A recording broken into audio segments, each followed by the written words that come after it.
So the first operations life-saving mode is actually in that window that you actually saw. Even in Japan, after the earthquake, they realized 70% of the people that survived were not helped by government agencies, but they were helped by their neighbor or their friends or their relatives.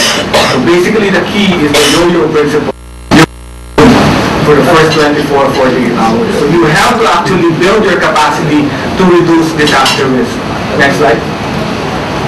So we've had, I think for all the countries, Indonesia has the most graduates because they have translated all the material to Bahasa Indonesia.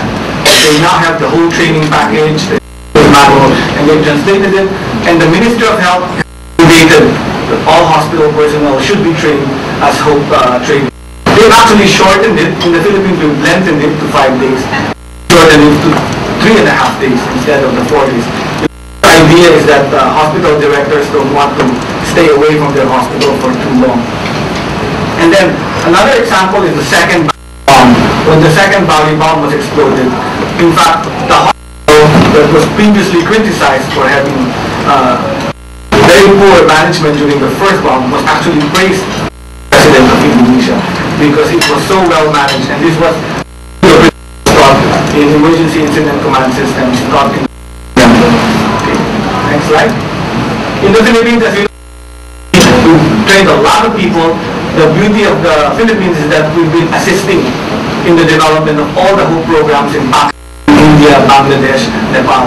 So all the instructors were mostly coming from the Philippines, and we still help countries develop it because in all those countries the courses were conducted in English. And then locally, as you saw, Baby has already done something with it to adapt and fit for the Philippines. Next slide. So this is the hand staff which Baby heads, and the idea is now to put a plan. That is the HEART program basically. And to make the course longer because the output was hospital plan right after that particular seminar or workshop. Next slide. So in Region 6, which was the one that was hit by typhoon, we've actually trained the most number of people there, and they were able to network themselves with the private and the public hospitals. Although Baby's program is mainly a government, the whole program does not choose between private and public and local government. So what has been done in Region 6 is that all of them have come together and are now able to respond together as a team during disaster risk. Next slide. In India, they did it back to back. All the were also trained as instructors and they were chosen. It's not a successful methodology. I found it a waste of some money the way they wanted to fast track and have so many instructors. But I think it wasn't working that well because it's different. It's larger, it's got different and varied. It's an approach has to be a little bit more different. But Code and Peer and all the other courses there are continuous and being implemented. Next slide. These are some of the pictures. The picture on the upper right is actually Engineer Teddy Boon, who's the World Seismic Institute, and is one of the developers. He's Indonesian, and he promotes Asian solutions for Asian problems because he is an expert in Asian construction and design. Indonesia and this part of the world. Next slide. These are some of our offices. We even developed a lengthy project standardizing how people can be trained to become. So it's like it's a McDonald's type of standard. So you go to one McDonald's store in America, it look like the same. So the idea was an international standard where if I did this course in Pakistan or in the Philippines, it's the same standard. Not be diluted because of this particular instructor development process. Next slide. Now, if you're not, it is all not hopeless because initial proponent, which was Asian Disaster Preparedness Center, continued to propagate the same course, and I'm the one helping him well to what we call the near countries. And we're surprised that people from South Africa. There have been 4 batches of people from the Ministry of training in the HEPAR course in this particular area, plus the other countries that have not been included in. So So it's already spreading in this part of the world, plus in the southern hemisphere. Next slide. This is now the new one. We have since 2008, February, we've updated it to a multi-hazard course. The multi-hazard course being all the different hazards. And we focus on 4 because you cannot focus on all the hazards. Now, you do this and you see what hazards are of high risk in your country. Develop from there. Next slide. So you don't have to reinvent the program. Next slide. So as I said, these were the things that we wanted to focus on. Earthquake, which is the original program. Hospital fire, which is of high risk in any hospital, and especially the old hospitals with electrical problems already. Flooding, which is I think the #1 risk for globally, and with climate change, because of climate change as well. And of course, strong winds. If you notice, 2 of the 4 are related to climate change. Next slide. This is just an example of the checklist. I know you will not be bothered with it, but we try to make a very simple 1-page assessment to assess the hospital from this is the structural damage. It's just a simple checklist because when an earthquake hits a particular community, all the big shots, structural engineers or Ministry of Public Works will not be available to your hospital.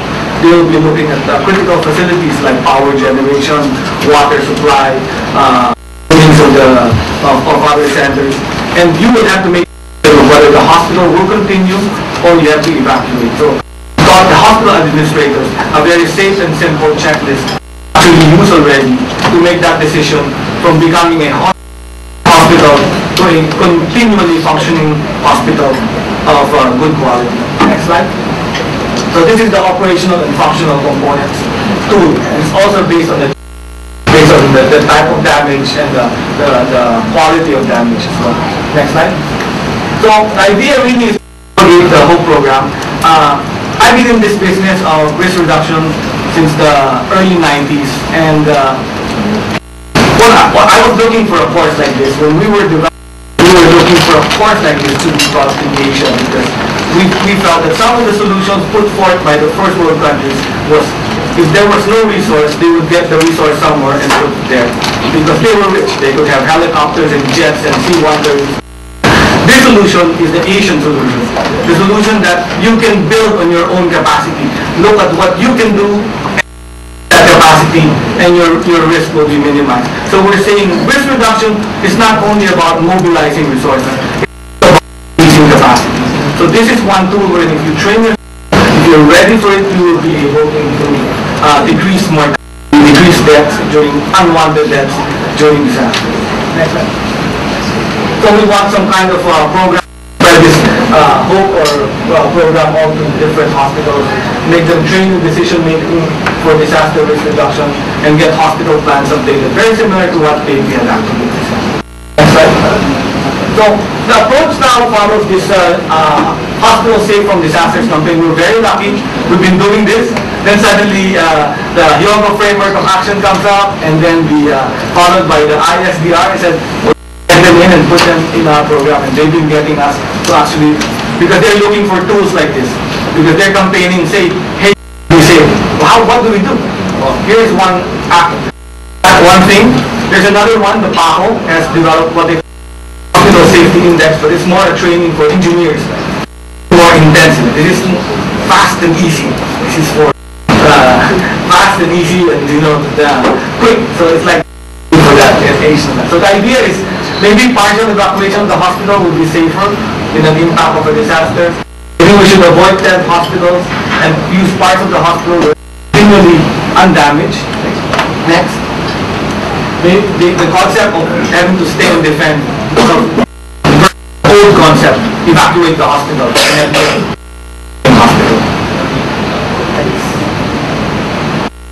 Next. Okay, so let me just summarize. I presented to you a training module that you can use in your different countries. We're open to actually help you propagate this tool for hospital disaster risk reduction. We want building in critical infrastructure, and do not forget that the hospital is part of your critical infrastructures in a country. Next, especially in resource limited countries.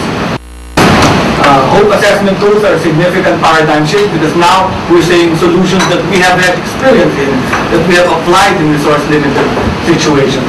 And many lessons in the Asian setting on the reduction of risk in Asian health facilities. And I'm sure the Oceania, the different countries, and Africa will have similar situations to our situations in Asia. This is the website. It's the NCET-peer website, and all it's www.ncet.org.np/peer. So you can actually look at the website and explore the website.